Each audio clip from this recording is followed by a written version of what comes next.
I have a love-hate relationship with hosting get-togethers or parties or barbecues or any other type of gathering at our house. It starts with hate. Whenever the idea comes up, typically it's my wife who says, "We should have our friends over for dinner. It'll be really fun." And I immediately start to grumble.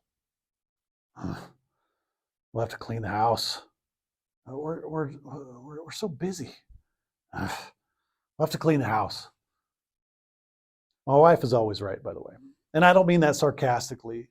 She actually is always right. It's taken me 19 years of painstaking research and constant testing to come to that conclusion. But I've got plenty of data now that I can, in fact, conclude that she is always right. And so we end up hosting. And you know what? My wife was right. It's always really fun. I always end up loving the little parties. I always end up really enjoying the barbecues. I always delight in our little get-togethers with friends. I shouldn't grumble, but I do. I grumble every time, which is why I get it when in the Bible, Peter is writing a letter to all the early Christians. They're spread out all over a land where they are not necessarily welcomed as Christians. Anyway, Peter writes a very specific instruction. He says, offer hospitality to one another without grumbling. He's like, just be nice to each other out there. Don't grumble. Don't complain about having to host one another once in a while. Listen, we got bigger issues to deal with here than your grumbles. A couple thousand years ago, those folks were in so many ways just like us. They had big dreams, grand visions about what they wanted to create collectively. But they'd probably individually grumble at having to clean their house or whatever in order to host their fellow Christians. I think that's kind of like my wife and I. She has a grand vision for our life, and I share it.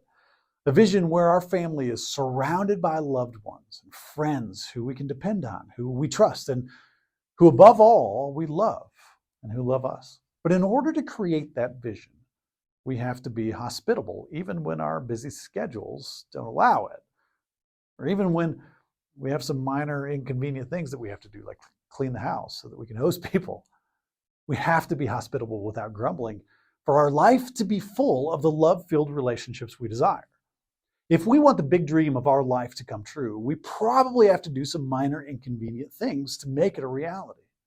Between is all about a grand vision of people all over the globe building sacred connections with each other. We dream of inspiring millions of people every day to live like God is in the middle of every conversation and interaction they have. That's a big vision. And to get there, well, we'll all have to be hospitable to each other without grumbling. We'll all have to make momentary choices, especially when it's inconvenient to do so, to connect with each other in deeper ways. So yeah, today's message is simple. Stop grumbling about creating sacred connections. Don't grumble if you're tired. Don't grumble if the person you're potentially connecting with doesn't align with your politics or your theology. Don't grumble if they are not easy to connect with. Just fill the space between you and every person you encounter with your sacred light. Do your best. Don't grumble. And also, if you ask me if you can come over to my house for dinner, listen, we're really busy and our house needs cleaning. So, will you join me in prayer? Oh, heavenly host, oh, spirit of infinite hospitality, open my heart so that I will open the door to our home. Today, I pray to be a host, a welcomer, a non-grumbler. God, inspire me to show gracious love especially when it's inconvenient. Muffle my grumbling, God. Amen.